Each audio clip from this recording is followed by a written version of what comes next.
السلام عليكم. قبل ما نبدأ فيديو النهاردة عايزة اقول لكم على حاجة كده تاخدوا عليها اجر ان شاء الله. وزي ما انا ما فدتكم في الحاجة دي انتوا كمان فيدوا غيركم عشان تاخدوا الاجر ان شاء الله برضو مضاعف. ده برطمان عندي في البيت بجمع فيه كل الازاز اللي اتكسر مني، كوبايه اتكسرت مني، طبق اتكسر مني، بروح مجمعاه وحطاه في البرطمان ده. ما برميهوش في الزباله ليه على طول؟ عشان احنا بنشوف ان الزباله اعزكم الله اللي بيقلب فيها حيوانات، بيقلب فيها بني ادمين، فممكن لا قدر الله وهو بيقلب مش واخد باله ايديه تتجرح. تمام، واحنا يعني بنجرب لما مثلا بنتجرح من ازازه وبتبقى جرح مش بسيط، او حتى لو بسيط بنبقى متألمين منه، فانتي بتمنحي ألم عن غيرك. دي حاجة بسيطة حبيت اعرفها لكم، ان شاء الله يا رب تفيدكم وتفيدوا بيها غيركم. كمان ما تكتفوش بان انتوا بس ترموا البرطمان كده في الزبالة وخلاص يبقى كده تمام، لان ممكن برضو البرطمان يتفتح. فيبقى حلو قوي لو انتوا جبتوا كيس بسيط زي ده وحطيته فيه البرطمان وربطوه كويس جدا ورميتوه في الزبالة، يبقى كده تمام. الله اكبر عليكم وجزاكم الله خيرا. ويلا بينا بقى نبتدي فيديو النهارده. السلام عليكم ورحمة الله وبركاته. ازيكم يا حبايب قلبي، عاملين ايه؟ يا رب كلكم تكونوا بخير. النهاردة هتكلم معاكم عن دورك في حياة عيلتك مش بس للخدمة، وهنتكلم عن حاجات كتير ان شاء الله تفيدكم وتحسن من نفسيتكم، ويا رب اجعل كل كلمة بنقولها سبب في راحة نفس كل حد بيسمعنا. ويا رب اي ام او زوجة او بنت متلخبطة تحس ان في حد حاسس بيها وفاهمها. بس قبل ما نبدأ بقى ما تنسوش تصلوا على النبي. اللهم صل وسلم وبارك على نبينا محمد. وإذا ظهر أي إعلان في موسيقى أو مخالفة لدين الله أرجوكم اعملوا تخطي للإعلان أو وطوا الصوت لحد ما يبدأ الفيديو. بصوا بقى يا بنات، في سؤال عايزة أسأله لكم النهاردة. انت شايفة نفسك ايه؟ شايفة انك طول الوقت بيطلب منك حاجات، ولا شايفة نفسك انك آلة للخدمات، ولا شايفة ان ليكي قيمة أعمق وان دورك مش بس طبخ وغسيل ومسح؟ انا عارفة ان في اوقات بنحس ان كل اللي حوالينا واخديننا لخدمتهم وان نشوف طلباتهم وبس. يعني مثلا جوزك اول ما يدخل يسأل الاكل فين، او كويتيلي اللبس اللي طلبته منك، او عملتي اللي طلبته منك النهارده. انتي لسه مخلصتيش، امال بتعملي ايه من الصبح؟ والعيال ماما فين الشراب، ماما الشاحن، ماما الحقيني. حتى امك ممكن تكلمك وتقولك ماشي يا بنتي اعملي اللي وراكي وتعاليلي. بس بصي، ربنا خلقك مش عشان تخدمي الناس وتسكتي، ربنا خلقك عشان تعمري البيت، مش تنضفيه بس، تربي مش تذاكري واجبات بس، تحبي وتواسي وتسمعي وتداوي القلوب بكلمة طيبة. أنا عايزة أقولك إن البيت مش بيقوم بالأكل النظيف بس، البيت محتاج حب، البيت محتاج حضن، البيت محتاج أم وزوجة قلبها صاحي مش بس جسمها شغال. فاكرة يوم لما كنتي تعبانة جدا وقلتي أنا هسكت ومش هتكلم عشان مخربش على نفس الليلة، بس جواكي كنتي مكسورة، وبنتك أو أيا كان اللي جالك وقتها وسألك انتي تعبانة؟ لحظتها كان في فرصة إنك يا تقولي مفيش حاجة وتمشي، يا إما تمسكي إيديها وتقولي لها ماما محتاجة حضنك. الفرق ما بين الاتنين، الأولى بتخلي جرحك يزيد لأنك بتسكتي عليه ومش بتداويه، والتانية بتزرع جوا بنتك إن الحب مش ضعف، وإن الإنسان لما يعبر ويطلب الحنية دي حاجة صح. في واحدة صاحبتي كانت بتحكيلي، بتقولي أنا جوزي بعمله كل حاجة وبرضه مش حاسس بيا. قلتلها طب بتحكي معاه؟ بتضحكي معاه؟ بتلمحيله إنك محتاجة كلمة حلوة؟ سكتت وقالت لي نسيت نفسي خالص. الحقيقة هي مش ناسية، هي اتعودت تحط نفسها في الآخر. جوزك لو لقى منك راحة نفسية هيحس إن عنده كنز، بس لو كل ما يدخل البيت يلاقي وش تعبان، صوتك عالي وحسك مجهد وباين عليك الإرهاق والتعب، هيفتكر إنك مش بتحبيه رغم إنك بتحرقي نفسك عشانه وعشان أولاده والبيت. اعملي معاه حاجات صغيرة جدا بس تأثيرها كبير، زي مثلا افطري معاه حتى لو على كوباية شاي، اسأليه عن يومه حتى لو مش مركز، ابعتيله رسالة في نص اليوم فيها دعوة، ربنا يسهل لك ويفتح عليك يا حبيبي. الحاجات الصغيرة دي هي اللي بتحافظ على الدفء في العلاقة. بالنسبة للعيال، احنا شفنا كتير قوي ان اولادنا او اولاد غيرنا مش بيحفظوا اللي بنقول لهم عليه، وممكن كمان ما بيركزوش اصلا، لكن حافظين انت كنتي بتعملي ايه. يعني مثلا لو كل يوم بتفتحي المصحف حتى لو 5 دقايق، هيشوفوكي بتعملي كده وهيحبوا يقلدوكي. حتى لو ما قلدوكيش دلوقتي هيقلدوكي بعدين. وأكبر مثال إحنا، في حاجات كتير قوي إحنا بنعملها عشان شفنا أمنا بتعملها. لو كنت بتحكي لهم مثلا قصة قبل النوم حتى لو تعبانة، ده هيخليهم يفتكروكي لما يكبروا، يبقوا دايما متعلقين بالذكرى الحلوة أو الوقت الجميل اللي كنت بتقضيه معاهم قبل ما يناموا. حاولي دايما يبقى كلامك مع أولادك يكون فيه لمسات طيبة، يعني مثلا قولي لابنك بعد ما تخلصوا الواجب: أنا فخورة بيك، مش عشان حليت لكن عشان حاولت. لو بنتك لبست فستان وحست نفسها حلوة، قولي لها: ايه الجمال والحلاوة دي، ما شاء الله اللهم بارك. واللي أحلى بقى من كل ده روحك الطيبة الجميلة. اللي انت بتعمليه ده بيزرع الثقة والحب ما بينك وما بين أولادك. خدي بقى الخطوات العملية دي وما تعديش ورايا عشان أنا معدتهمش. أول حاجة، زي ما بنقول تخصصي وقت لشغل البيت، كمان الأهم إنك تخصصي وقت للحب. هتقوليلي إيه أخصص وقت للحب ده؟ هقولك يا ستي: خصصي كل يوم ربع ساعة كأنكم في نزهة، اتكلموا اضحكوا هزروا، حتى لو في وسط المواعين شوفوا لعبة مثلا والعبوها سوا. المهم الربع ساعة دي اتبسط فيها انتي وأسرتك. وعلى فكرة مش شرط ربع ساعة، ممكن نص ساعة، ممكن ساعة، انتي بقى وحسب مقدرتك. تاني حاجة، قسمي المهام على مدار الأسبوع. يعني زي ما بتنظمي وبتكتبي المهام اللي هتعمليها في البيت على مدار الأسبوع، اكتبي كمان اللي هتعمليه مع أولادك وزوجك على مدار الأسبوع، ولازم تلتزمي بيه.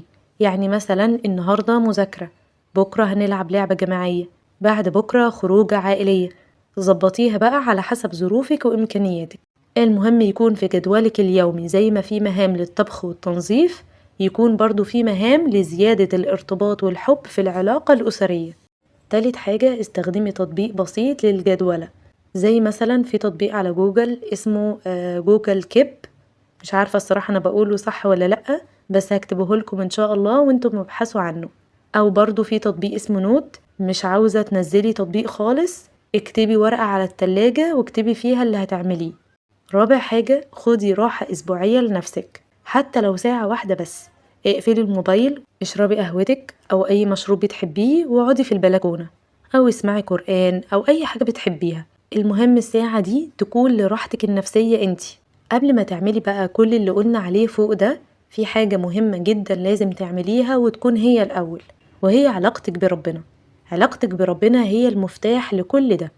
مفيش توازن حقيقي من غير ما نرجع للي خلقنا. انت لما بتدعي ربنا وتقوليله: يا رب، يا رب هون عليا، يا رب قويني، يا رب جعلني سبب سعادة لجوزي وعيالي، بتلاقي سبحان الله حاجات بتتسهل وحاجات بتتلغي لوحدها، وقلبك بيكون مرتاح البال. بتحس كده ان فيه هدوء وسلام داخلي. وده على فكرة لو عملت ايه مش هيجي الهدوء والسلام الداخلي ده إلا من الله سبحانه وتعالى. فاعملي ورد ثابت كل يوم، حتى لو صفحة واحدة من القرآن. دعاء كل يوم قبل ما تنامي. اللي بيستعين بربنا ما بيضيعش حتى لو الدنيا حواليه متلخبطة. خلي كمان يكون ليكي ورد من الذكر.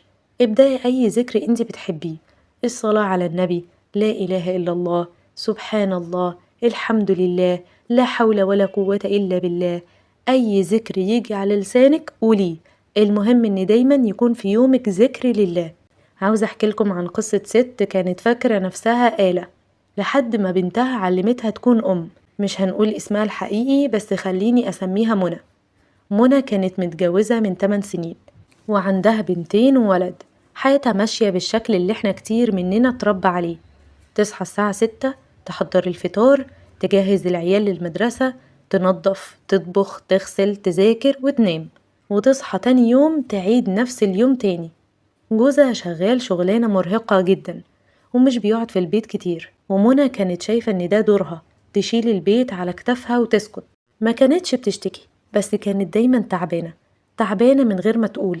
كل الناس حواليها كانوا بيقولوا: ما شاء الله، منى دي ست ب100 راجل. بس الحقيقة منى كانت بتنهار من جوه. الجبل أو الكيان اللي الناس كانوا شايفينه كان بيقع حبة حبة، وده كله بسببها. اللي حصل بقى وغير كل حاجة كان موقف بسيط، لكن الموقف ده قلب الدنيا في عينيها. في يوم بعد ما خلصت كل حاجة في البيت وكانت ناوية تقعد تشرب شاي في البلكونة وترتاح شوية، لقت بنتها الكبيرة اللي عندها 7 سنين جات وقعدت جنبها وسألتها سؤال بسيط: ماما انتي بتحبينا؟ منى اتصدمت وقالت لها انتي بتقولي كده ليه؟ طبعا بحبك يا حبيبتي.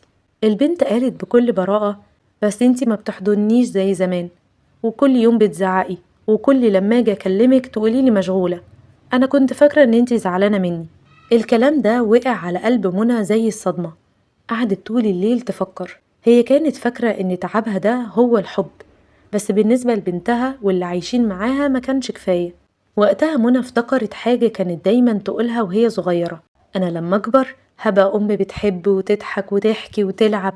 بس ازاي ده اختفى؟ في نفس اليوم ده منى قررت إنها لازم تتغير، مش تغير الدنيا كلها بس تغير طريقتها في الحياة. والخطوات اللي عملتها منى هي إن بدأت تصحى ربع ساعة بدري عن الوقت اللي كانت بتصحى فيه الأول، مش عشان تلحق تطبخ، لأ، علشان تقعد مع نفسها، تدعي، تقرأ قرآن شوية، وتطلب من ربنا إن يقويها. كل يوم كانت تقول: يا رب اجعلني هينة لينة سهلة، اجعلني أم حنينة مش بس أم منظمة. بقت تحضن كمان أولادها كل يوم حتى من غير سبب، تقول لهم فجأة كده: أنا بحبكم. والغريب إن البيت بقى أهدى والعيال بقت تسمع كلامها أكتر. كمان بقت تبعت لجوزها رسالة كل يوم فيها دعوة حتى لو بسيطة: ربنا يفتحها في وشك النهاردة، ربنا يحبب في خلقه، ودعاوي من اللي قلبك يحبها. جوزها كان دايما ساكت، لكن بعد أسبوع من الرسايل بدأ يرد عليها بنفس الدعوة، وبدأ الحوار يرجع بينهم واحدة واحدة.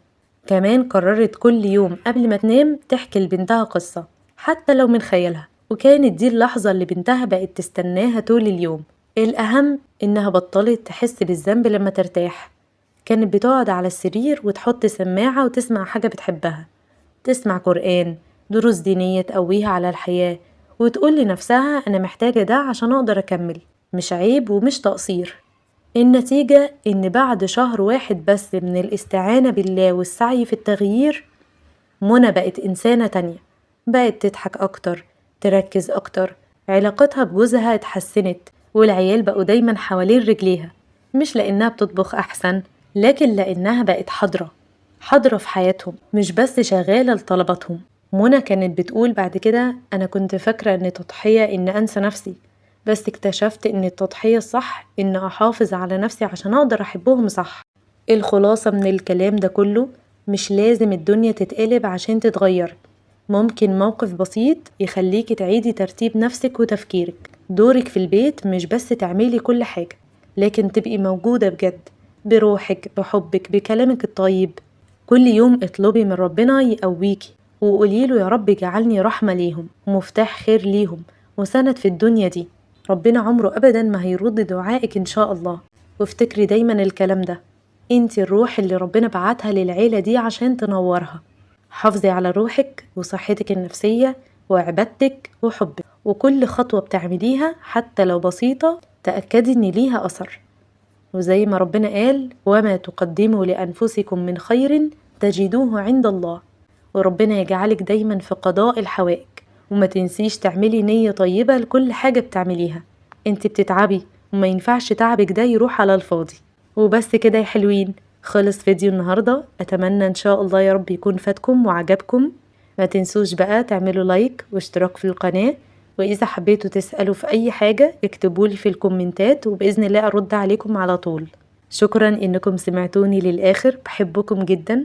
سبحانك اللهم وبحمدك، أشهد أن لا إله إلا أنت، أستغفرك ربي وأتوب إليك. السلام عليكم.